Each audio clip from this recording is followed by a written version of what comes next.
Going back to the corner where I first saw you. Gonna camp in my sleeping bag. C'était difficile au départ?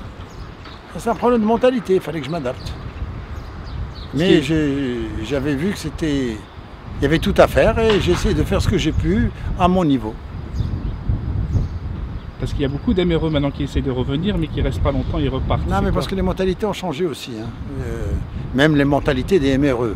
Nous, on était encore des gens relativement sages. Et même le Marocain a évolué, il a beaucoup évolué. Donc maintenant, il y a une rivalité. Avant, on avait peut-être un complexe par rapport aux gens qui venaient de l'étranger. Nous, en tant que Marocains.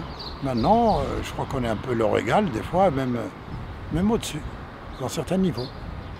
Et vous pensez qu'il y a encore des opportunités pour les MRE, pour ceux qui décident de revenir au Maroc? Bien sûr qu'il y a des opportunités, il y a énormément d'opportunités parce que jusqu'à maintenant, on n'a tablé que sur un niveau. On peut passer à d'autres niveaux.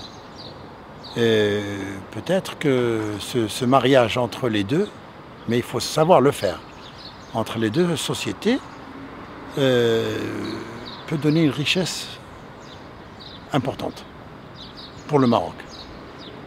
Mais il y a un travail de fond et il y a une volonté aussi même un peu politique.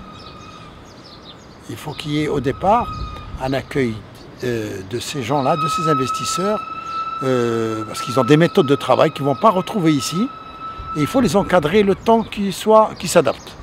Parce que des fois, on passe à côté de beaucoup de richesses. Le fait de vouloir les choquer, leur dire bon, vous n'êtes pas adaptés ou incompatibles ou façon de faire comprendre.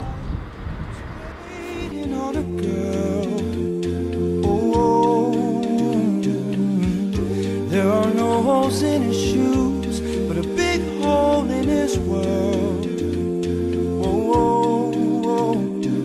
C'est souvent les Marocains résidents d'étrangers qui sont très fiers de leur culture. Comment ça se fait que c'est normal, parce qu'on a toujours été un petit peu déraciné. Partout où on va, on n'est jamais réellement chez nous à 100%. On l'est peut-être à des pourcentages qui évoluent en fonction de son esprit, mais on reste toujours avec le fil conducteur. Et moi, j'ai toujours, d'ailleurs chez moi, en France, j'ai toujours parlé que berbère et français, du fait que nous sommes partis juste après le protectorat. L'arabe, je ne le parlais pas. Je l'ai appris que dans la rue. Pourquoi vous avez décoré tout votre hôtel avec le style berbère? C'est très simple. D'abord par mes origines. Et en plus, je suis très, actuellement, en avançant dans l'âge, on essaie toujours d'aller un peu dans ses fondamentaux et dans sa culture. Et j'ai vu que, pour moi, pour rester et pour durer, il faut être authentique. Et la région est berbère. Le touriste qui vient à Agadir, il veut se sentir au Maroc, et au sud marocain. Donc, nous, aujourd'hui, on est parti dans l'Occident, qui nous doit dans une médiocrité occidentale. Et les gens qui partent d'ici, une fois qu'ils ont vu, ils ont même oublié où ils ont été en vacances. Par contre, lorsqu'on leur crée une atmosphère authentique de la région, on a le souvenir. Et on va peut-être en parler à long terme. Bon, pour moi, les hôtels, c'est des industries qu'on peut voir aussi bien dans n'importe quel autre pays, méditerranéen, n'importe où, l'Espagne et tout ça.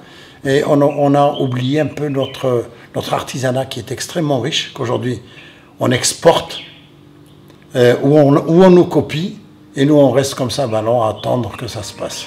Et après on va dire, ah oui, c'était à nous. Mais on ne développe pas nous. C'est clair. Du courage et ne jamais se dégonfler. C'est tout, c'est clair. Un peu d'argent aussi. Camp in my sleeping bag, I'm not gonna move.